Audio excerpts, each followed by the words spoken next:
I'm at Crunch today with Caroline Lucas, Brighton Pavilion MP. Welcome to Crunch, Caroline. Thanks very much for coming. So our first question is from Ashley, asking, there are more freelancers and micro businesses than ever before, but do you think the government is doing enough to support them? I don't think government's doing enough to support micro businesses. Indeed, I don't think they've properly got their head around just how big the impact that micro businesses have. You know, so many people are now employed in micro businesses. They make a huge contribution to the economy. And yet so much legislation is, if you like, kind of micro business blind. They're just not looking at the impacts of legislation on those businesses.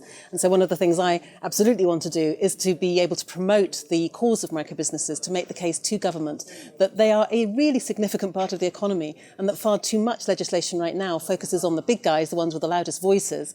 What they need to do is recognise the real contribution from micro businesses, and particularly I think the fact that so many of these businesses are headed up by women, which I think is a really important part of the overall economy and that they need to be supporting as well.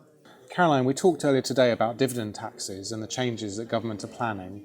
What are your thoughts on how those proposed changes will affect small businesses? I think the dividend tax changes are absolutely illustrative of a government that simply isn't thinking through the impact of its policies. It's really clear that when you look through some of the documents, they just haven't done the impact assessment to know that they're going to be disproportionately hitting micro businesses. I don't suppose they've sat in their offices deliberately sitting, how do we hurt micro businesses? But that is going to be the impact of these changes. And I think the more that we can get ministers to understand this sector, and even better to have members of this sector, advising government, then the more likely we are to have policies that will actually support the sector rather than really cutting the legs off of such a burgeoning sector that can make such a big impact in the economy.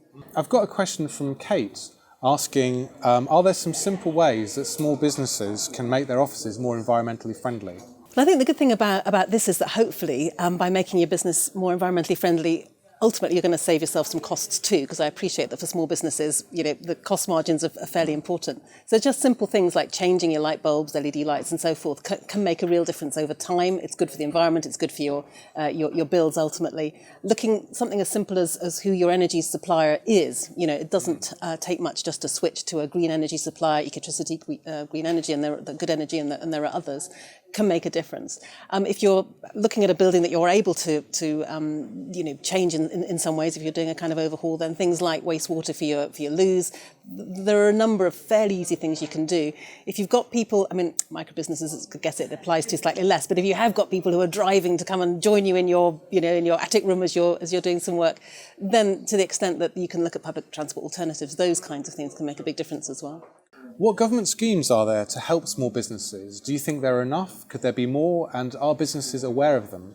Or are cuts to government communication budgets meaning that they just go on unaware? Well, the thing that I hear most of all from small businesses in my constituency is what they really feel the lack of is the face-to-face mentoring. That they've cut so many of the business links and other support mechanisms which used to have a real life person at the very least at the end of the phone, if not actually coming to your business and seeing you eye to eye and giving you that support. And I think by moving all of that now so much into the electronic world, that is good for some people, but other people actually really want to see somebody face to face and be able to talk through issues. So what I've heard certainly is that if they could only get back to being able to give that real hand-holding just for a short time to get those businesses up and running, that would make such a difference, because even in places where you've got lots of new startups, sadly quite a lot of them don't go on beyond the first couple of years. And if we could just get them over that hurdle, actually it would be really, really good for the economy. It would pay for itself, I believe, in time. So it seems to me that that's a real gap. Caroline, I know that the Green Party has supported the idea of a basic income in the past, and it's an idea that's recently raised up the agenda. What are your views on the basic income and how it might support people in the modern gig economy? And if there was a trial, would you support Brighton and Hove as being the first city to trial a basic income? I think absolutely that the time has come for basic income, and obviously there have been big debates in the past about exactly how you would bring it in, the transition phases, how you make sure that people don't lose out, which is obviously a really important bottom line.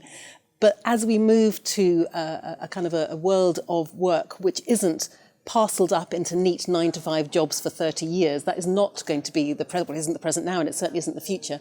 The more the people are dipping in and out of work at different times of their lives, depending on their caring responsibilities, their childcare, it might be older people, we need a welfare system, a benefit system that actually supports and recognises that, as you say, gig economy or whatever we want to call it, the idea that you're not necessarily taking a salary for 30 years from the same employer.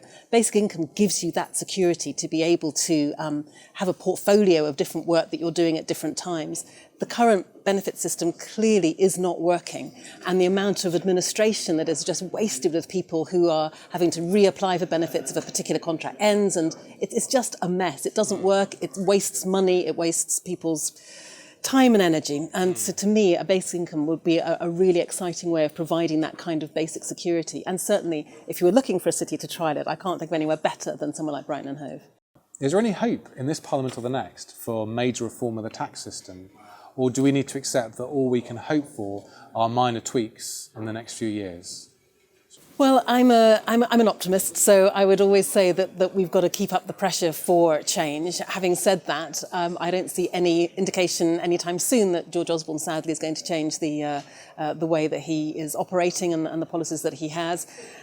Looking further ahead, we also know that this is a government intent on changing the constituency boundaries so that they are likely to be able to, secure not just a government till 2020, but maybe beyond. And so that takes us into areas I'm not even sure that we're allowed to talk about on this video, but it certainly takes us into issues around how do we make sure that there is a progressive majority at the next election. And I would be delighted to come back and talk to you about that some future time. Caroline, thank you very much for coming to Crunch. I hope you enjoyed your visit. Thank you so much. I've been so inspired by everything that I've seen at Crunch. It really does feel like Crunch is at the forefront of what work is going to be like in the future, and it's such a really hopeful and positive vision. Great. Thank you very much. Thank you.